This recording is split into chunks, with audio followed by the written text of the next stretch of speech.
39 News is following new developments in the case of polygamist leader Warren Jeffs. The Utah Supreme Court has reversed the conviction on 2 counts of rape as an accomplice and sent the case back for a new trial.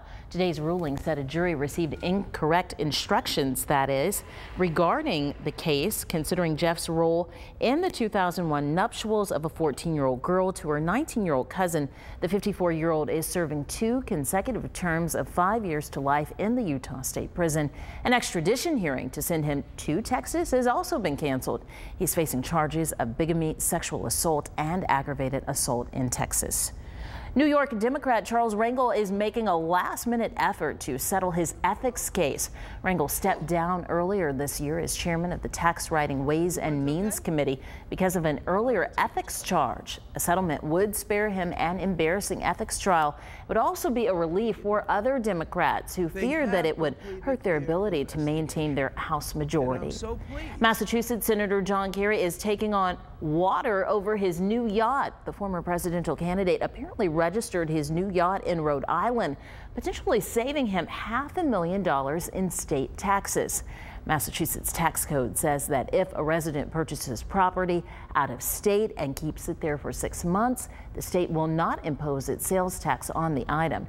Kerry says that the decision was not made for tax purposes, but simply because the boat is undergoing maintenance in Rhode Island. The U.S. Army has launched a criminal probe into the leak of some 92,000 classified military files on the war in Afghanistan. Online site WikiLeaks made the secret documents public on Sunday. The probe has been assigned to the same Army Criminal Investigation Division that has been investigating Bradley Manning, a 22-year-old private charged in an earlier leak to WikiLeaks. It is not clear whether the latest material came from Manning or someone else.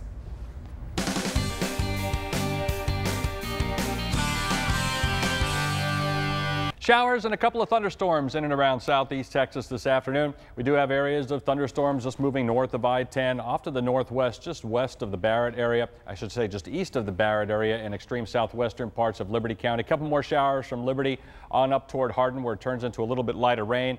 In east central Liberty County, some light rain continuing over southwestern Harris County from the Katy area down toward Sugar Land and off toward Fresno. Further off to the south and west, that's really where we're seeing the only very significant rainfall occurring right now, just north of Palacios and northwestern Matagorda County. Light rain continuing over Jackson County into western parts of Wharton County as well. A couple of light showers continuing to dissipate through parts of northern Austin County and off to the northeast. We've got areas of light rain continuing over Polk County.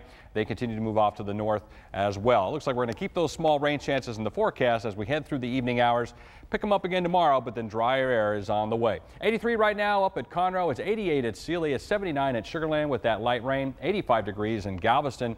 And Houston right now, we've got partly sunny skies. It's 85 degrees with the dew points in the mid to upper 70s. Still feels like it's 95 out at this hour. Barometers falling, winds south-southwest at 5 miles per hour. So far today, 89 was the high, 73 the low. And at Bush Airport, a little over ½ an inch of rain today. So for the year, we're closing in on 4¼ inches above normal. And right now, we're less than 2 inches from the all-time record of rainfall for the month of July, which is 14.8, set back way back in 1900. Well, the culprit for the moisture is an area of low pressure in the upper atmosphere located just off to the west and northwest of Fort Worth. Counterclockwise flow around it, bringing all that moisture out of the Gulf of Mexico all the way down to the western Caribbean. And you combine that with the daytime heating as well as the unstable atmosphere, a couple of disturbances. That's why we're seeing these showers and thunderstorms across much of the southeastern third of Texas during the day today. More moisture is still lurking offshore, and that moisture will be moving inland as we head through the night tonight. We're going to keep those shower chances in the forecast for tonight. But by tomorrow, like we talked about yesterday, the deepest moisture moves westward towards central Texas. We begin to see some very dry air working in from the central Gulf Coast. So we'll see about a 50% chance of rain, mostly before about 3 o'clock in the afternoon, and then a noticeable drying in the atmosphere as we head through tomorrow afternoon, right on through much of the rest of the work week. But as we dry things out with the ridge of high pressure building in, we're going to heat things back up, and it looks like a lot of places will be closing in on 100 degrees as we head toward, maybe not late this week, but definitely into the weekend. Your forecast for tonight, look for mostly cloudy skies, a 30% chance of showers, maybe an isolated thunderstorm. 76 by morning in Houston, 81 in Galveston, 75 in Brenham. For tomorrow, looking for partly sunny skies, 50% chance of showers and thunderstorms, but those rain chances will be dropping off from east to west as the afternoon wears on.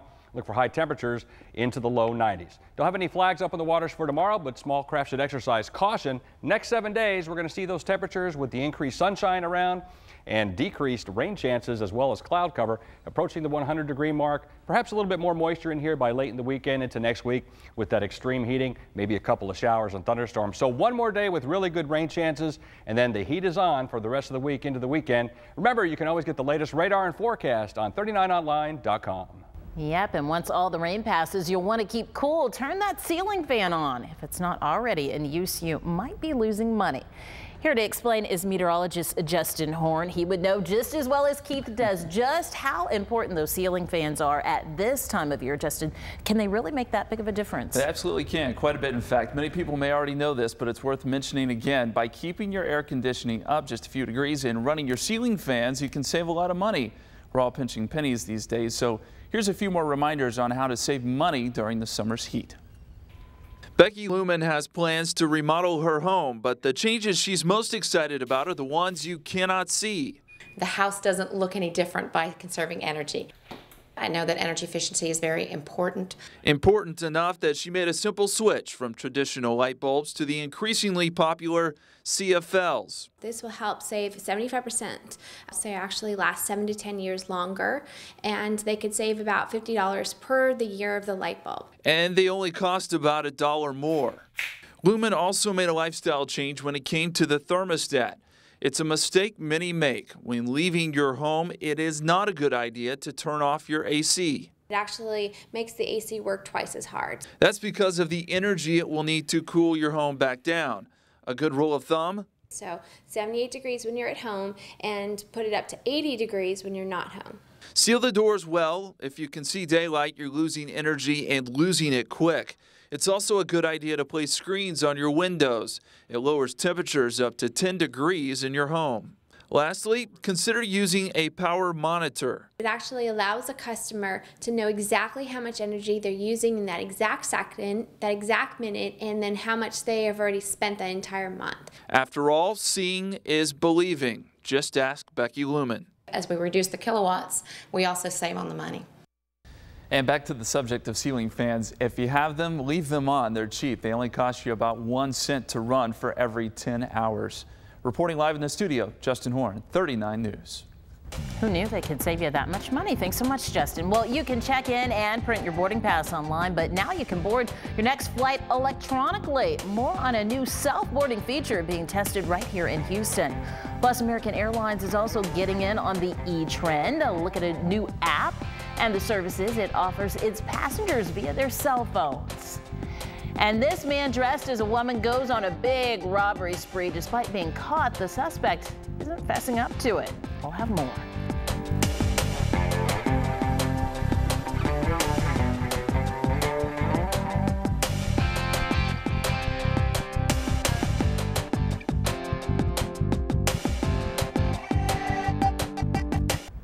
Think about this. Traveling would be so much easier if you could have your boarding pass in your iPhone. Guess what? There's an app for that. American Airlines has just released an iPhone app that allows you to book and check in for flights, view terminal maps, check your flight status, and even has mobile boarding pass capability. Now, if you don't have an iPhone, don't fret. The airline says they are developing apps for a wide range of other mobile devices.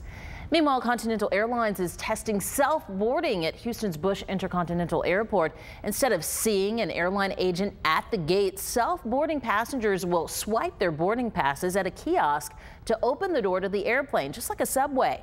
A TSA spokesman said that self-boarding does not impact the security of the traveling public.